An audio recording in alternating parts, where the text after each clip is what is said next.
Assalamualaikum warahmatullahi wabarakatuh. Apa kabar anak-anak TKP yang hebat? Semoga kalian sehat selalu ya. Bertemu lagi dengan Bu Dewi di pertemuan ketiga pengembangan diri kelas 11 OTKP. Pada kesempatan kali ini kita masih tetap membahas bab yang sama seperti 2 minggu kemarin ya, yaitu kesehatan reproduksi pada remaja. Minggu lalu kita sudah latihan soal dikritis, sekarang kita akan beralih ke tugas yang baru tapi dengan tema yang sama, oke? Nah, kita flashback sedikit materi 2 minggu sebelumnya ya, yaitu tentang penyimpangan seksual, di mana itu ada 7 jenis. Yang pertama tentang eksploitasi seksual, yaitu tindakan penyalahgunaan kekuasaan yang timpang untuk tujuan kepuasan seksual maupun untuk memperoleh keuntungan dalam bentuk uang, sosial, politik, dan yang lainnya. Yang kedua, intimidasi seksual, yaitu tindakan yang menyerang seksualitas untuk menimbulkan rasa takut atau penderitaan psikis pada korban. Yang ketiga, pelecehan seksual, yaitu perilaku pendekatan baik secara verbal maupun fisik terkait dengan seks yang tidak diinginkan.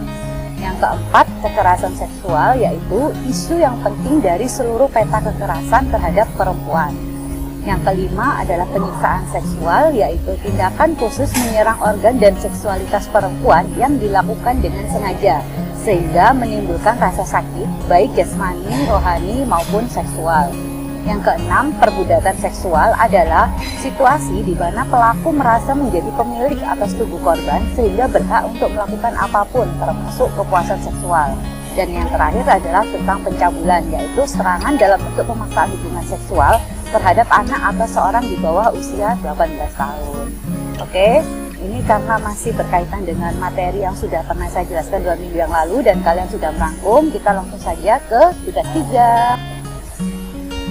Baik, tugas 3 adalah kalian harus membuat makalah tentang analisa kasus yang bertemakan penyimpangan seksual. Tadi kan ada 7 ya, makanya kenapa saya flashback tentang penyimpangan seksual, karena kalian harus membuat analisa kasus tentang kasus tersebut. Oke, salah satu kasus yang berhubungan dengan penyimpangan seksual. Makalah boleh diketik atau ditulis tangan, tapi di kertas HVS ya, jangan di buku tulis atau di folio bergaris. Pengumpulan file bisa berupa foto atau Microsoft Word, di-upload di Google Classroom pengembangan diri kelas 11 OTKP dengan format seperti biasa, nama, kelas, tanggal pengumpulan tugas. Contoh, Ali _11 OTKP 2 _25 Januari 2021. Tugas sudah masuk rekap nilai apabila sudah saya beri komentar.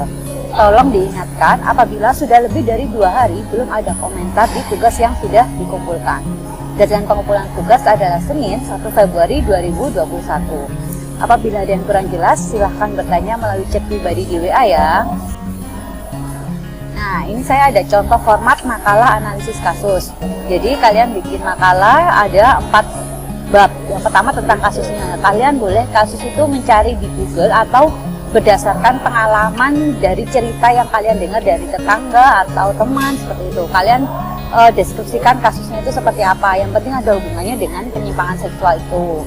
Yang kedua, harus ada kata kunci masalah supaya kalian lebih mudah untuk menganalisis, seperti itu.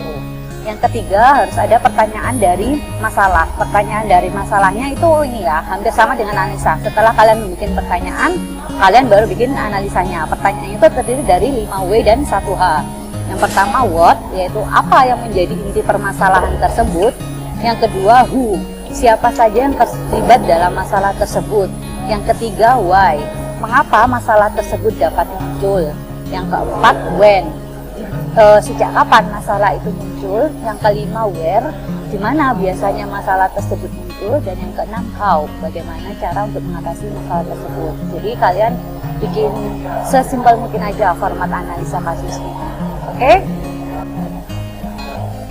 Ya, baik, saya rasa cukup segitu saja untuk tugas kali ini. Kalian bisa improve lebih lanjut sesuai dengan kreativitas kalian. Jangan lupa untuk pendaftaran PPDB tahun pelajaran 2021-2022 sudah dibuka ya. Jadi kalian bisa merekomendasikan SMK Wedasim kepada teman, saudara, kerabat, atau tetangga yang ingin melanjutkan SMK. Oke? Always do your best, jaga kesehatan dan tetap semangat ya. Terima kasih, see you next week. Assalamualaikum warahmatullahi wabarakatuh.